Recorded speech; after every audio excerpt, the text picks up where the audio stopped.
Vítajte po dlhšom čase pri ďalšom videu. Dnes sa chcem pochváliť s mojou skromnou zbierkou tzv. Herných big boxov, teda hier v originálnom balení. V nedávnej minulosti sa v takejto forme hry bežne predávali. Vtedy ešte nebol žiaden Steam či GOG ako dnes a pirátstvo bolo rozšírené a viac menej bežné. Rozbalíme si zo pár PC hier a hier pre počítače Amiga. Big boxy sa mi podarilo získať prevažne v časoch, keď Veľká Británia bola ešte súčasťou Európskej únie. Prvou je Doom 2 od ID Software. Legenda legend, ktorú pozná asi každý. Ja mám diskotovú verziu. Tu máme požiadavky na hardware v roku 1994, kedy Doom 2 vyšiel. Pár screenshotov z hry a superlatívy o hre samotnej.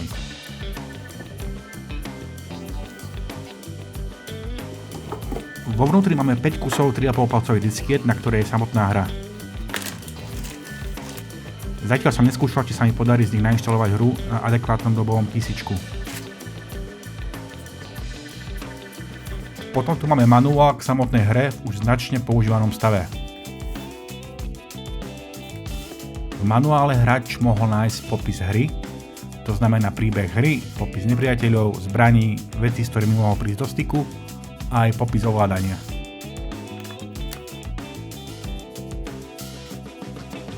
Ja mám Doom 2 aj s listom, ktorý písal najskôr pôvodný majiteľ priamo na zákaznícky servis, kde žiada výmenu disket, keďže po upgradeovaní počítača sa mu už nepodarilo z nich nainštalovať hru. Potom tu máme registračnú kartu, no a potom nejakú kartu od Interplayu. A nakoniec list s odpoveďou, v ktorej sa dozvedáme o priložených nových disketách. Ďalším big boxom je Quake, taktiež od ID Software. Quake mal už plnohodnotné 3D prostredie oproti Doomu. Ja som hral prvýkrát Quake na Pentium 200. Doteraz si pamätám na tú temnú atmosféru pri hraní. Quake už vyšiel na CD. Ako prvé tu máme manuál vo forme bukletu, to logo je úžasné. Klasika, popis zbraní, veci, nepriateľov. A samozrejme v rôznych jazykových mutáciách.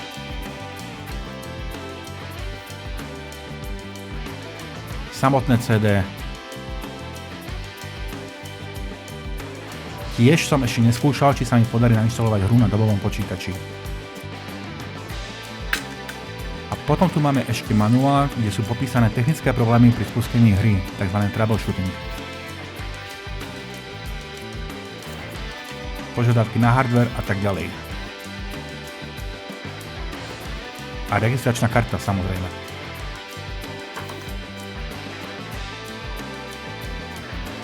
Pokračovanie Quake s názvom Quake 2. Hru, ktorú keď som prvýkrát hral, tak som bol ohúrený hudbou, grafikou, atmosférou a AI nepriateľov. Normálne sa vedeli uhnúť či skryť.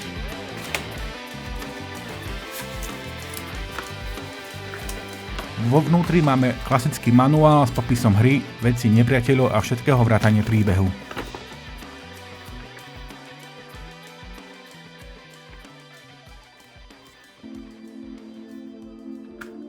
CD hry, ktoré som tiež ešte neskúšal.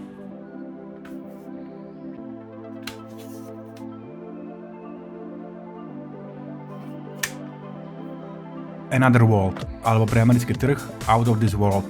Nenormálna hra od Francúza s menom Eric Chachi, keď to vyslovujem správne. Vytvoril ju v podstate celú sám, okrem hudby.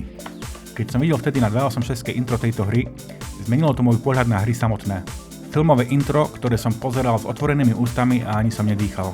Another World je akčná plošinovka s parádnou hrateľnosťou, atmosférou a náročnosťou. Pamätám si, ako som ho hral s bratom podľa návodu. Vo vnútri máme CD so samotnou hrou.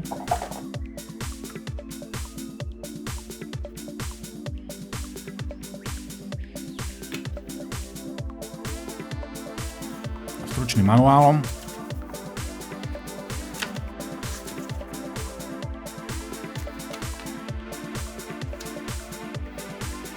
A nejaký buklet o demách a registračná karta samozrejme.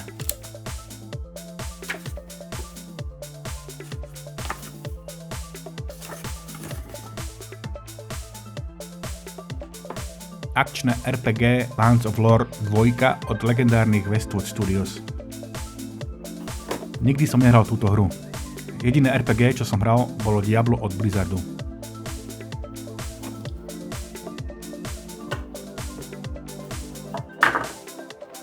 Vo vnútri máme kačičku.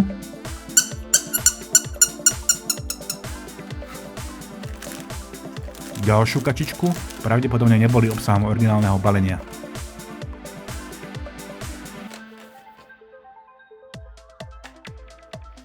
Lands of Lore 2 bola na 4 diskoch. Samozrejme polámané zúbky na obaloch CD.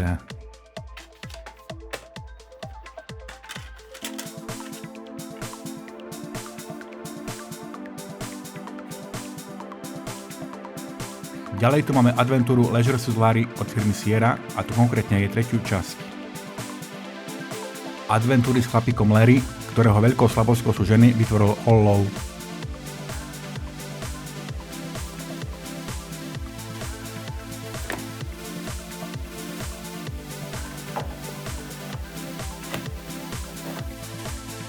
Vo vnútri krabice nájdeme peknú pohľadnicu.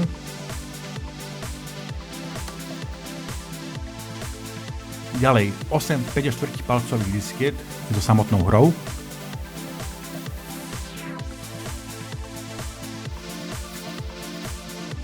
Farebný, pestrý a bohatý manuál o všetkom možnom.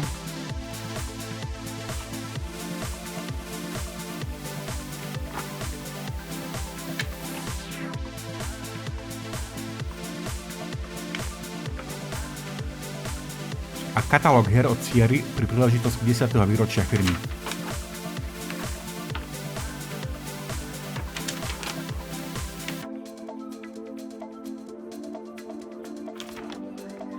Klasiky ako King Quest, Space Quest či Police Quest. Všetko adventúry. A na záver zoznam hier s možnosťou si ich objednať na rôzne počítače. PC, Atari ST, Apple 2 či Amiga. Pozerajte na tie ceny. Legendárny Mortal Kombat. Bojová hra, ktorú som hral prvýkrát na automatoch v miestnej herni, kde človek vždy riskoval nejaký problém alebo že ho okradnú miestni vreckári, ktorí sa nalepili na vás počas hrania. Aspoň takto bolo v herni, do ktorej som občas chodieval. Toto je už verzia pre počítače Amiga. Vo vnútri máme dve diskety s hrou. Tieto diskety mám aj vyskúšané na reálnej Amige.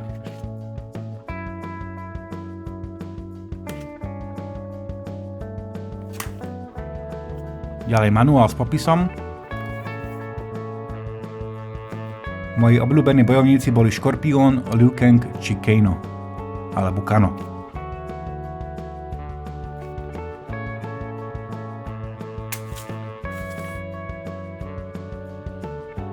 Ďalšia hra na Amigu. Formula Grand Prix od Microprose.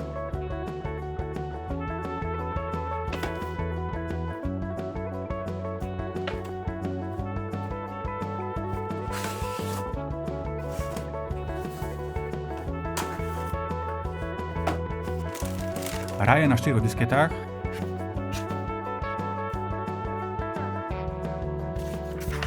Technický popis hry a ovládania a rozsiahly manuál s popisom všetkého o hre.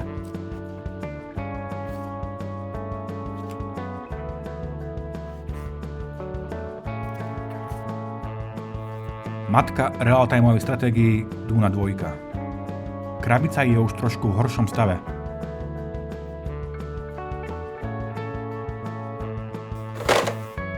Zadná strana s popisom základného príbehu a pár screenshotov z hry.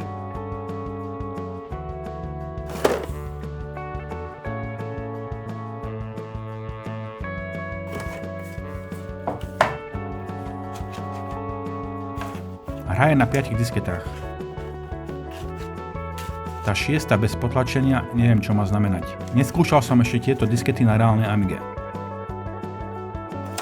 A potom tu máme počmaraný papier, na ktorom sú autory a nejaké podpisy. Kto vie, možno podpisy samotných autorov, aj keď mne sa to celkom nezdá. Na druhej strane máme popis inštalácie hry.